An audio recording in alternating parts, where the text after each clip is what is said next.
to that next chart, Steve, people are staying home. They're streaming. Is that fair? That is very fair, Willie. They've changed their TV habits in pretty remarkable ways. So if you start with share of television viewing time, and this was one that I don't think most people would know, I must say I was surprised. The single biggest source of what we would call television for people today is actually YouTube. Not even YouTube TV, the pay TV version of YouTube, but simply what's on YouTube gets almost 10% of the audience. And after that, you go to Comcast, and this includes NBC, all of its cable channels and so forth, tied with Netflix at 7.6%. A bunch of the other traditional broadcasters, Paramount, which owns CBS, Disney, which owns ABC, and so forth, and then the other streamers, which look like relatively small numbers until you see what it adds up to. And what it adds up to is streaming going from 2.6% all the way up to 38% of total television viewing time. And where is that coming from? It's coming from, first and foremost, from cable, from those traditional cable channels, the USAs, the Lifetimes, the HGs that people watch, literally lost half of their audience in terms of share. And traditional broadcasters have done a bit better. They've lost about a quarter of their audience per share. And I would say in this category, television, cable news has actually held up surprisingly better than the more general interest channels that people used to watch a lot more of. Yeah, you know, cable news is held up in large part. We talk about it all the time, and in large part because of Way Too Early with Jonathan Lemire. Well, and the Macrame. Yeah, well, I mean, because you've got the Super Bowl, and then you've got Lemire Way Too Early in the MASH finale of a week. Yeah. So I think, the MASH finale comes in third behind Lemire, like Tuesday, Way Too Early last week. Willie, I think one of the things, and it surprised Steve, and it surprised me as well, but it's part of the media landscape that I think it's just snuck up on us. We've all heard of YouTube, and of course, YouTube TV, but YouTube itself, not YouTube TV, is such a driving force now in media. And again, you don't need not a lot of stories about it, not a lot of discussion about it in media conversations. But what Steve just pointed out there was a surprise to him, surprise to me a couple months ago when I figured out how powerful is YouTube, man. It is such a powerful force in the media now. Meet, say, I don't know, a 14-year-old boy.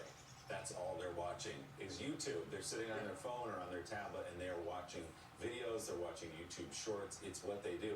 I mean, I think, honestly, our teenagers, if I handed my kids the clicker, they wouldn't know how to get to cable.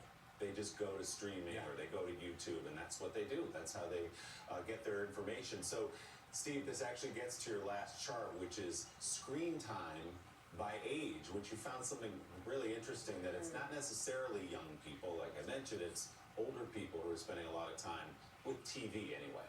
Yeah, so there's some interesting things in terms of how people's TV habits have changed. First of all, the introduction of all these new services actually hasn't changed the amount of total time people spend in front of their screens by as much as you might guess. It was 8 hours in 2013. That's a pretty incredible number, obviously. But it went up just 30 minutes to 8 hours and 35 minutes by 2023. So what you had was a big shift of a big mix shift. So traditional TV went from 5 hours and 40 minutes to 2 hours and 50 minutes. This is really basically things that came over cable.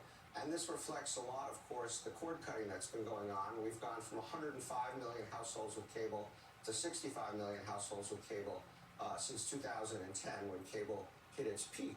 And then you have this light blue, which is in effect streaming. It's what we call TV-connected devices. If you're getting it on your Roku or on your Apple TV or however you're getting it, that has obviously gone up significantly with streaming.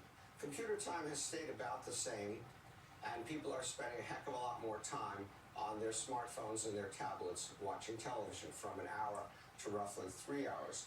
But if you look at it by age, it's also kind of interesting because, a little bit surprisingly to me, our younger friends who we worry about spending too much time with television actually are the lowest of the age cohorts, 6 hours and 30 minutes a day. And they spend also the least amount of time on traditional television, the fewest cable subscribers. And then they spend roughly an hour and 55 minutes on streaming types of things, similar to the next age group. And then computers have stayed pretty stable at about an hour of time across these age groups. But then you get to the oldest demographic. Sadly, I'm a part of this demographic. And my fellow elderly, so to speak, are still spending 5.5 hours, 5 hours and 46 minutes to be exact, on, in effect, cable, or potentially over the air, but really cable, watching the traditional media, and then roughly, again, a little bit over an hour on streaming. And they spend actually almost as much time on their tablets and phones as the younger people. So it does have a lot of implications, because as people age up, it's unlikely that this group is going to start spending 5 hours and 46 minutes watching television on cable. No, they're not. Morning, Joe.